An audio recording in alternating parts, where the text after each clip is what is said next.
How are you doing today? I am doing well.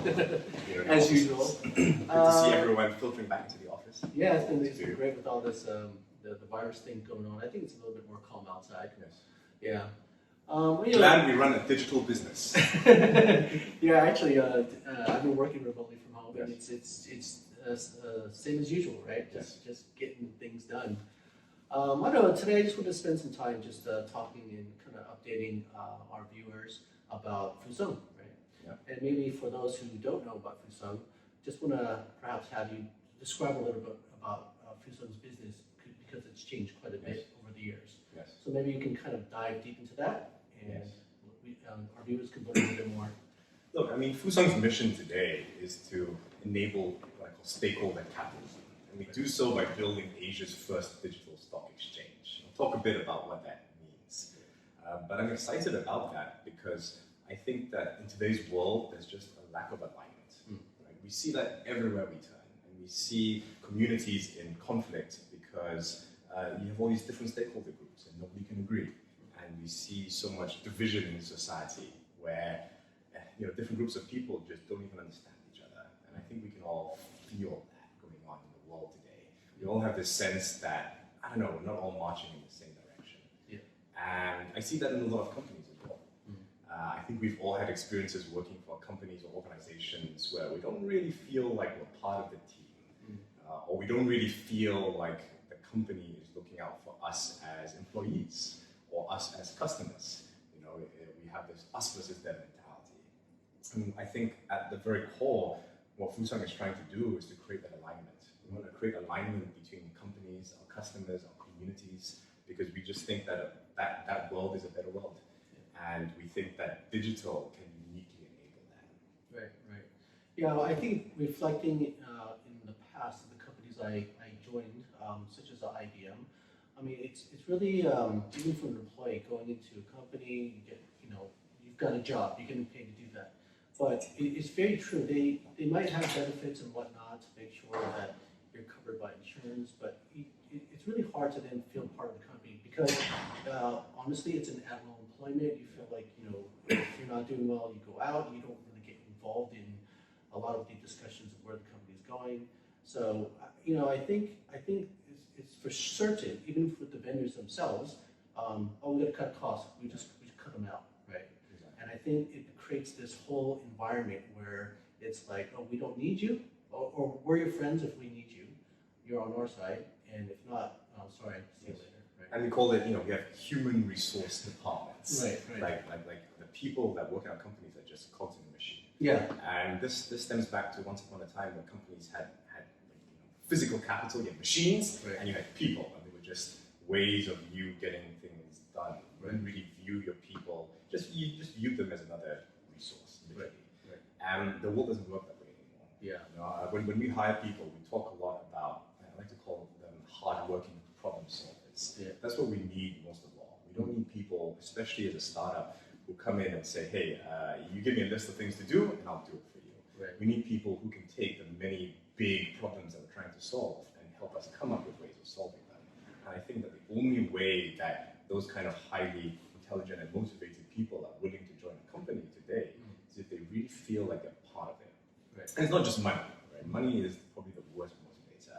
People want to feel like they are aligned with a mission. Like they believe in the company, but they also believe that they are having an impact on the company and that what they do day to day, they can see how that is leading towards the bigger picture and how they are improving society. Right. And look, that's why certainly in the startup world, it's taken as a given that you should figure out ways to bring your employees and turn them from stakeholders into shareholders. You want to figure out ways to get your employees in the same boat as the founders, as quote unquote management, as the shareholders and investors. And certainly that's something that we do at Fusang because I sleep easier at night as a CEO if I know that everyone else is treating this like their company as well. Yeah. And I guess what we're trying to do with Fusang and with our digital stock exchange is the fact that it's strange that we say, well, of course, if employees own shares, they will care more about the company. But why don't we do that with customers? Right? Customers are just as integral to a company's success because without customers paying you money, you don't have a company. Yeah. Right? All companies live and die based on whether or not your customers like you and continue to pay you at the most basic of levels. And I think that it just makes a lot of sense if we could find ways to turn those customers and stakeholders into shareholders as well. And that's just never been possible before, right? Operationally, it was just too much trouble. And so right now, when you have big public companies in the world, those companies have marketing departments and customer service departments to talk to their customers to keep them happy. And then you have a whole separate IR, investor relations team that talks to your investors to keep them happy. And they're completely different groups of people. And then people complain and they say, well, how come all of these hedge funds don't care about me, the customer? It's like, well, because they have nothing to do with each other. They're completely separate groups of people. But if I think we can find ways to help merge those groups, and we can turn those stakeholders into shareholders, the way a company operates starts to look very different. Because now it becomes very natural to say, well, of course, as a company, we want to make money, we need to survive as a company, but hey, we need to build an ecosystem, right? Where it's not just us versus them relationship, but it's more of a partnership, more of a community, where we say, look, a company is just a vehicle for all these stakeholders to come together to achieve some outcome, to achieve a mission. And if we can figure out how to get everyone marching in the same direction and incentivize to march in the same direction, that becomes pretty exciting. I think the point about aligning to the customers is very important for sure. In my past experiences working with another startup which was focused on building loyalty and also running a digital marketing company that was focused on building loyalty as well, the whole focus was just maybe perks or points, building some type of system where people will come back again and again. Of course, everyone knows that companies rely on the customers, but the way in which they engage with them today, I think it's changed quite a bit over the past 10 years. Many people join the programs, they forget about it, they might get notifications on the phone, location-based, it really doesn't matter. I think there's got to be something meatier, something more important for the customers, and I think one of the exciting things is that if it could happen is that these loyalty programs, let's say even Asia Air Miles, I get a lot of points, but I just hold on to it. If I can convert it to, let's say, a share in the company, I think that'd be quite exciting. Exactly. Because I mean, again, these loyalty programs are just not that deep. As you say, you get perks, but paying your customers loyalty points is not that different from paying your employees bonuses, hoping that they'll stick around for another year. Simon Sinek calls it a manipulation. He doesn't mean that in a bad way. Right? He just means that it's a value transaction. You pay them, they'll to incentivize some action, fine, they'll do it, but it's not based on anything deeper. True loyalty is based on trust and it's based on belief. Right? When people really believe in a cause, they will sacrifice for it. Right? And we all have personal views that we feel strongly about that we're willing to fight for. No one pays us to do it, but you believe so much in that cause that you're willing to continue to further the cause at great personal sacrifice. And I think that as we move forward into this digital world, that's something that companies need to think long and hard about. Because once upon a time, if you were the best company in your industry in a city, that was good enough. It doesn't work that way anymore. It's really important. You're now competing globally, and customers have so many choices, and they're so used to actually being quite well served. And so you need to think long and hard about why should a customer do business with me? How am I special? But more than that, do my beliefs, does my mission as a company align with my customer? Is it based on something deeper than just point-by-point transaction? And we've already seen this happen in the world. This is nothing new. Once upon a time, a big company had a PR team that would be in charge of the message, right? You have the scripts and you push that out to everybody and that's it. And that doesn't work anymore, right? I think most companies today realize that communication is done digitally and it's done socially over platforms like social media. And the company's brand is no longer what it says on the website, it's what people believe it is. It's what people say about that company on social media. And we understand that social media, digital media is not just like traditional forms of communication, but just a little quicker or a little different or through an app. Social media has fundamentally restructured the way in which companies are forced to communicate with their customers. The same with e-commerce. E-commerce is not just about selling people things on a website, a bit cheaper than if you were using a mail order catalog in the post. E-commerce has fundamentally changed the kinds of companies that can exist and how they do business with their customers. For example, right now, you can, from your bedroom, start a company, create a product, find 300 loyal customers online on social media who you've never met, who could be from all over the world, and you can have a real business. Right? That's something that was just never a possibility before.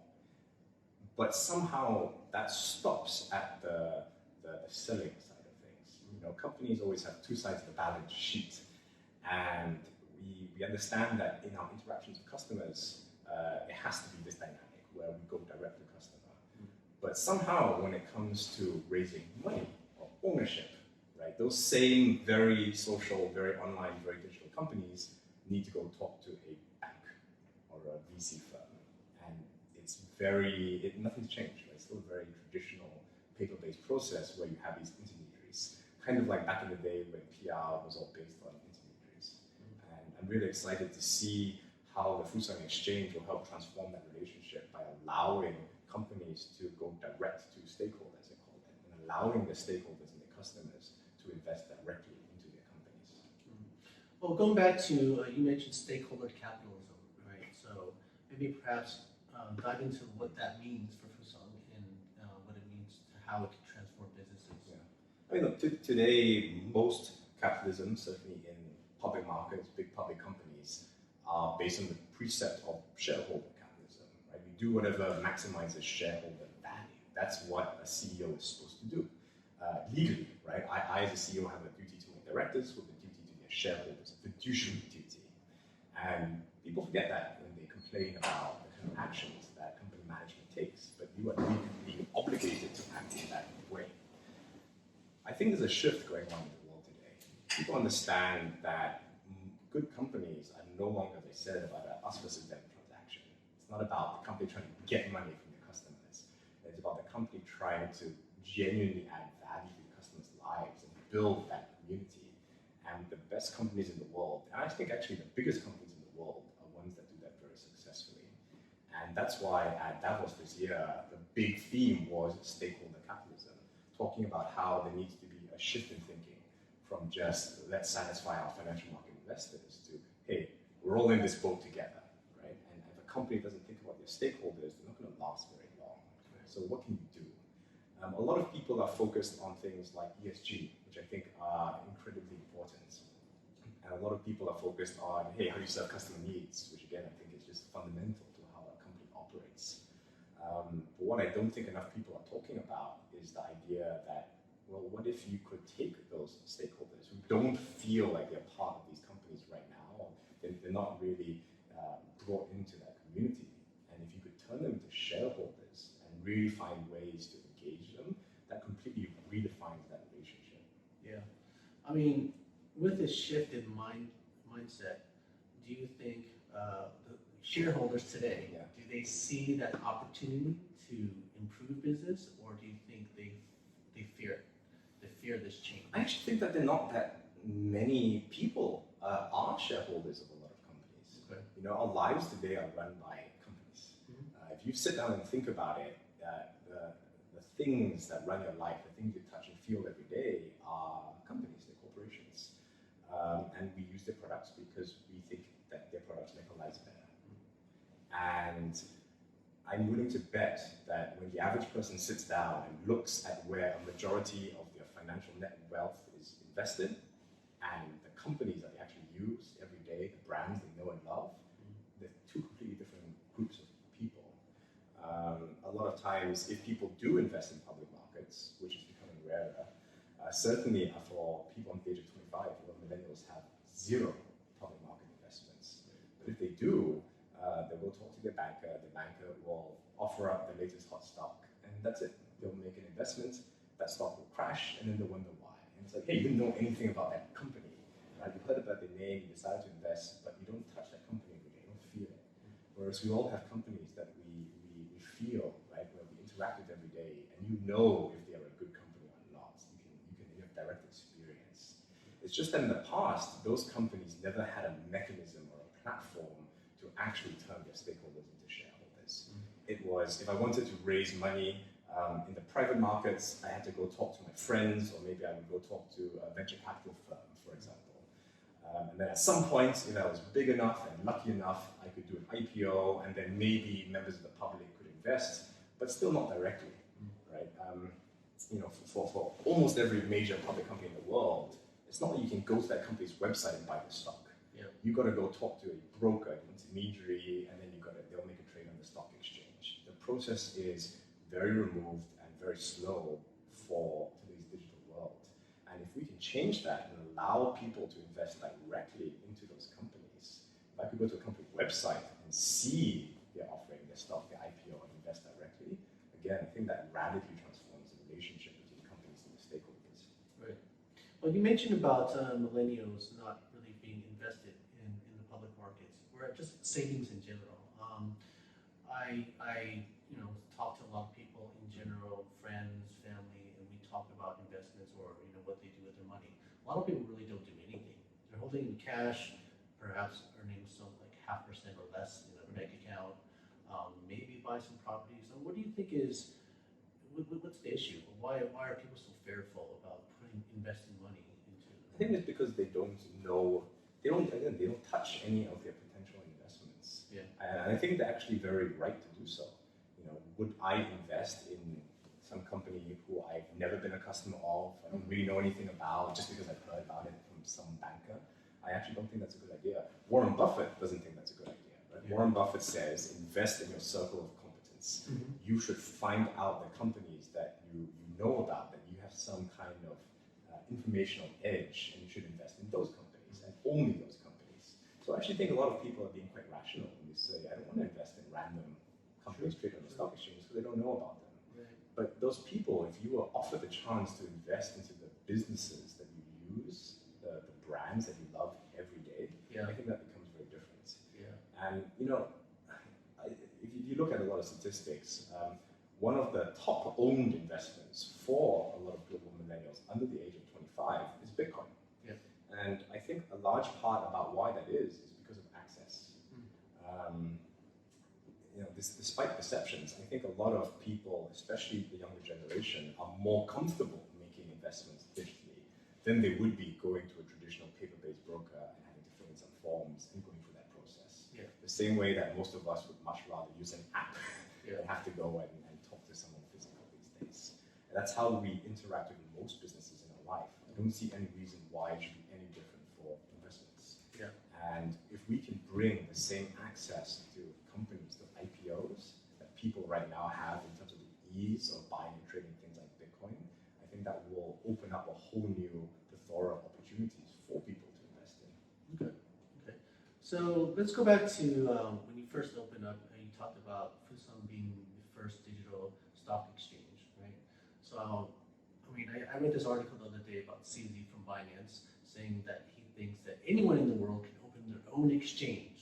I do believe there's a lot of confusion when someone says they're opening an exchange, what that means, what a digital exchange means in itself, and how is it different than, let's say, the SGX, HKEX, NASDAQ, Yeah. Look, at its core, an exchange is just a marketplace to match buyers and sellers. Right.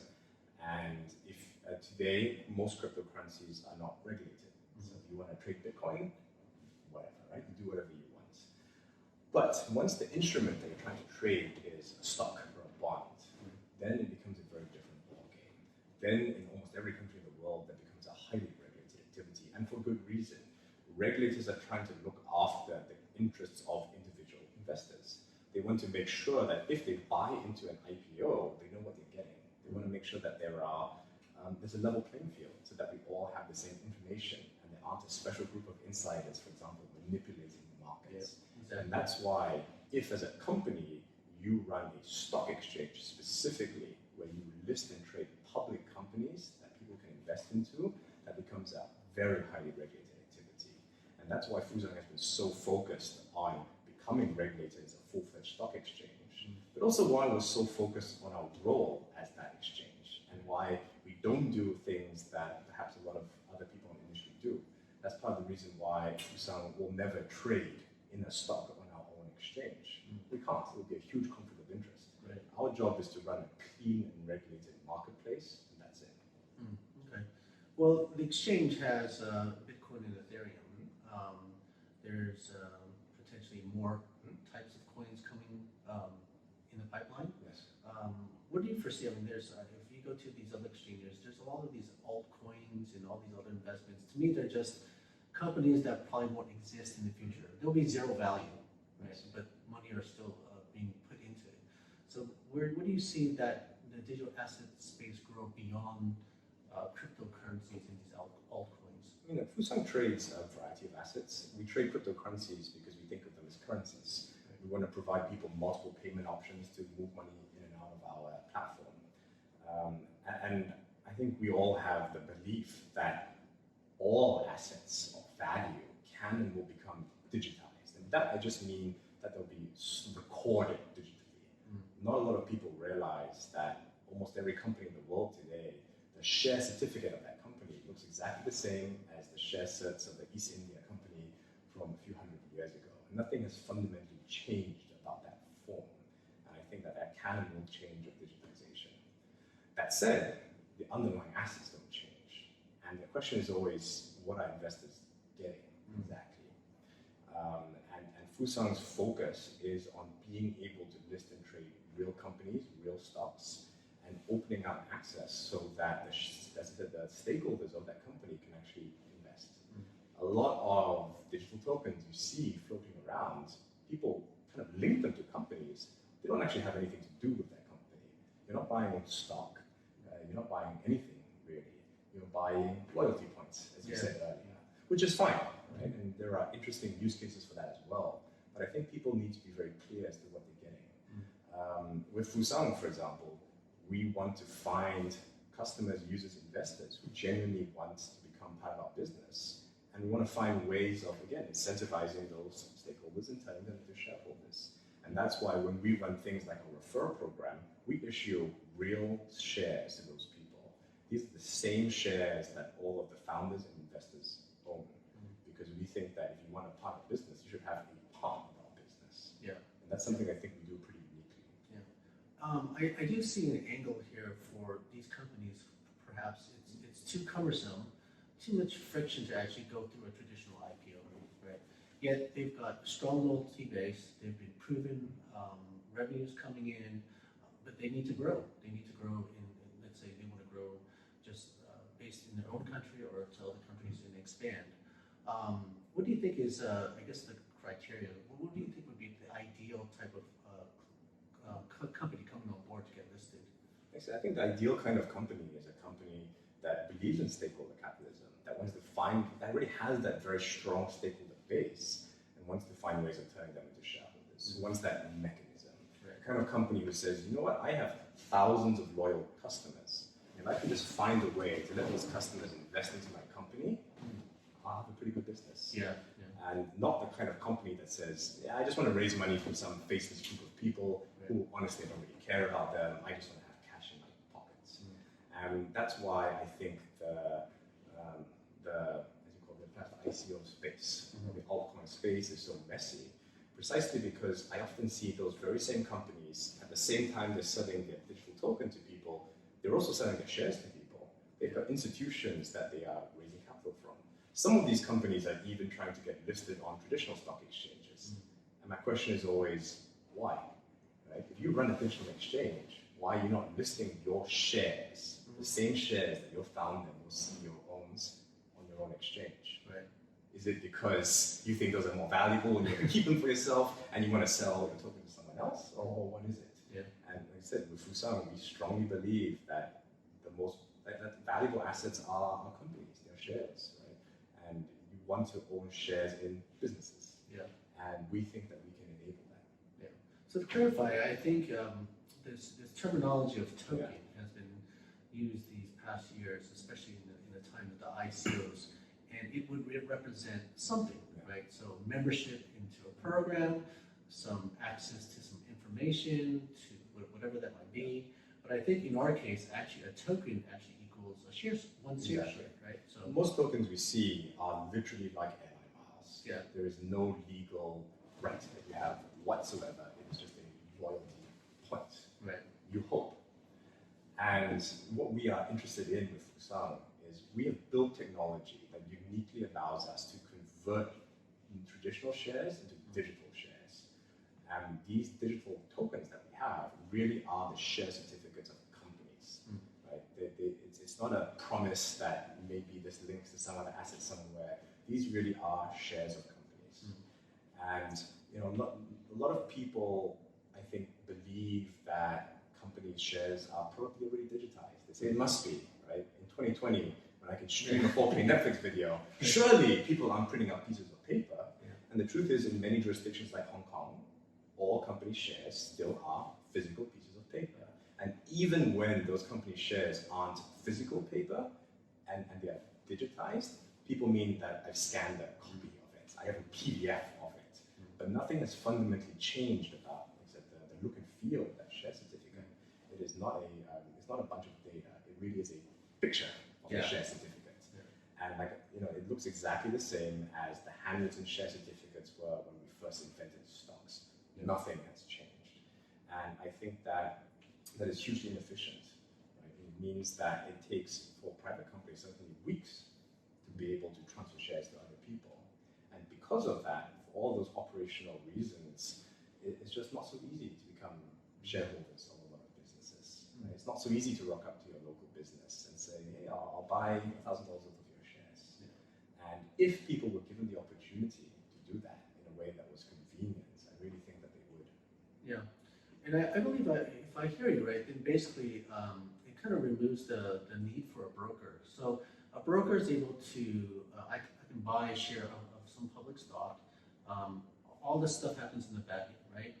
And the transfer happens in the back end because perhaps I'm just a beneficiary and owner of that one share, but actually the control is under the name of the broker. Yes. It sounds like essentially we're removing that totally. Like we don't need them at all, pretty much, right? Honestly, to us, that is the big benefit of digital technology. Right. It allows us to record the ownership of these shares and transfer them in a way that is never possible before. Yeah.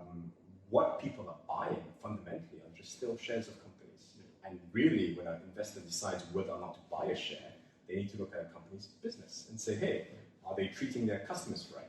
Do I think that they have loyalty? Do I think they're selling a useful product? The share is just a mechanism for you to invest into that business. And I guess we talk a lot in our industry about digital tokens, and not a lot of people realize that in most countries, a share already is a token, right? If you hold a paper share certificate, that's not actually the final arbiter of whether or not you own stock. Companies keep databases you call registered members, and that is the real record of who the shareholders are. The share is just a convenient way of tracking ownership. And likewise, we now have digital shares. And those digital shares are just convenient ways of us tracking who actually owns those shares. Yeah. But what matters is always the underlying business. Okay. Then talk about how then this transformation digitally helps expedite settlement then, because most of these platforms that you go on board, there's a lot of people complaining, especially on the crypto one, that it's taking me so long to get my money in and out, or if at all. Yes. Right? So maybe you can talk about that. Which is funny, right? Because again, as a business, you need to always be improving on existing things. Right? If your business is hard or painful to use, people won't use it. Yeah. That's part of the reason why I'm convinced that all assets are going to become digitized in the next few years. Right now, if I want to transfer a company share, private company share from me to you, never mind that the selling or anything like that. Once we've already agreed, and I say, I'm just going to give you my share, Arthur, it will take. I need to go talk to the company registrar. You need to go talk to the company registrar. The company registrar will say, yep, you've both confirmed that you are doing this transfer. And then maybe 2 weeks later, that will all be done, the paperwork will be filed, and you will show up as the new owner. Yeah. Without technology, that can happen in much closer to real time.